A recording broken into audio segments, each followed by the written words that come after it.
why doesn't the president just come here right now and answer for himself at this briefing room all of the questions that we have? Well, you asked me a couple things. You asked when is he going to be unscripted? He has been. When he went to visit a diner in a couple of days ago at the Waffle House, when he met with some of the supporters in Atlanta. On Friday, he's going to be taking some questions from one of your colleagues. I think that's going to be important, and we're going to continue to engage with all of you.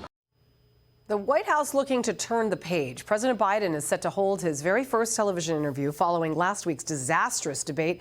The question, whether he could put concerns about his cognition and mental fitness to rest. Joining us now is Fox News contributor Joe Concha. Joe, great to see you. Wow, that is a festive tie. Happy 4th.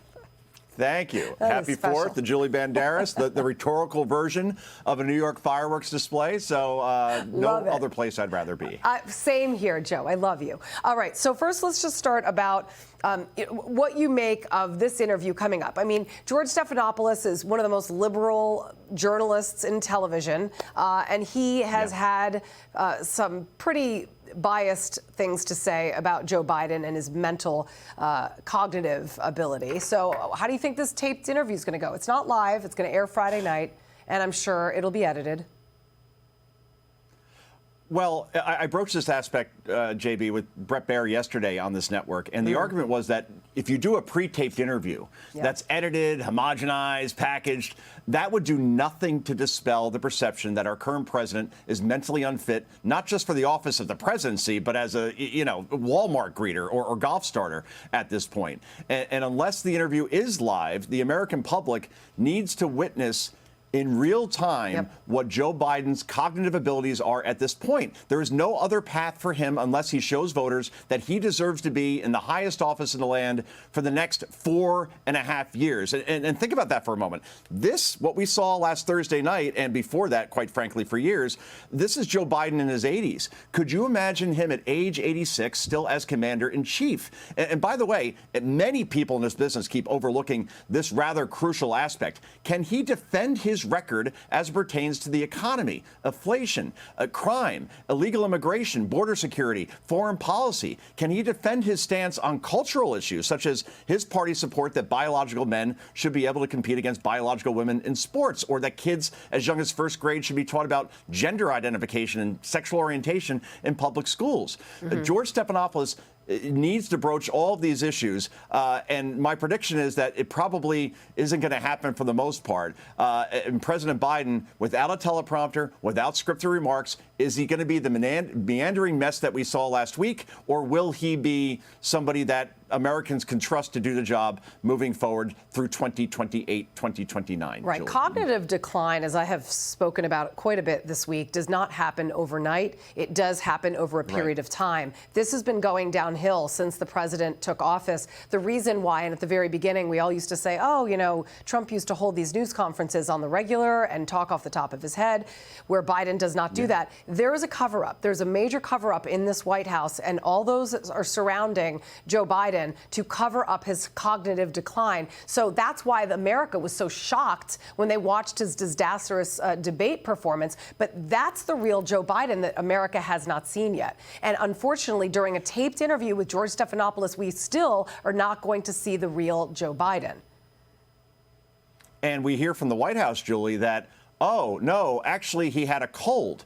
A cold apparently now, at least as it pertains to Joe Biden, affects your ability to articulate basic thoughts. It affects your memory. It affects your volume of speech. It's just utterly ridiculous that was an argument, an excuse that was made. And then we heard from Karine Jean-Pierre yesterday that, no, actually, he had jet lag from a trip that he took 10 days before the debate. I mean, it's just the gaslighting that is going on, and the fact that the media ate it all up before this debate, calling videos of Joe Biden falling upstairs, falling on stage at graduation ceremonies, falling off his bike in Delaware, talking about his uncle being eaten by cannibals, talking about 9% inflation when he took office. All of these things they said were cheap fakes, manipulated and edited. So the media is just as culpable in this as those close to the president who perpetuated this lie that everything's okay and that the elevator is still going to the top floor. It clearly is not at this point, and that's why we're having this conversation today. Yeah, there's an interview that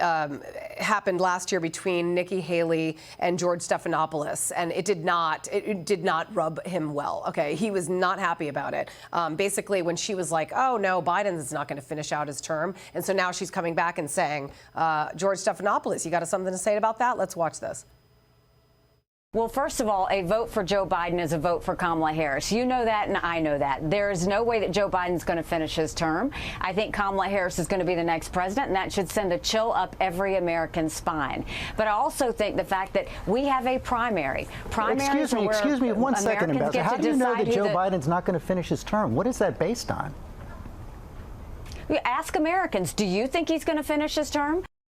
So then she has now taken a victory lap on social media after that exchange has gone viral, saying, "Believe me now, George."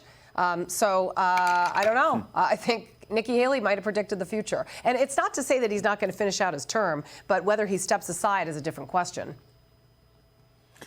Precisely. And good for Nikki Haley, Julie, to remind everyone that George Stephanopoulos is an absolute hack who once served as President Clinton's attack dog, threatening the careers of journalists who dared cross that White House, and then suddenly was embraced in the journalism community as a completely objective journalist who would never serve at the pleasure of the Democratic Party. That is exactly who George Stephanopoulos is. He somehow wasn't fired after it was revealed he donated $150,000 to the Clinton Foundation just a couple of years ago. Yeah, that's not a conflict of interest or anything. No. So in the end, let's hope that this interview is objective. I have a feeling that it won't be. But either way, Julie, you got to decide, are the glasses staying on or off? Because they've gone on and off about 3 times during this interview. I got to know which way we're going on this one. Oh, my God, that is so funny. Aging is fun. I also want to just say that they are going to be releasing the full transcript unedited. So it'll be interesting for everybody to watch that interview with George Stephanopoulos, then go to the transcript and see how different they are. I guarantee you they will not be perfectly matched. Joe Concha, great to see you. Thank you so much for wearing that tie. You made my day. Happy 4th. Take care. Put the glasses back on, please. All right, Thank see you. ya. I'm Steve Ducey. I'm Brian Kilmeade. And I'm Ainsley Earhart. And click here to subscribe to the Fox News YouTube page to catch our hottest interviews and most compelling analysis.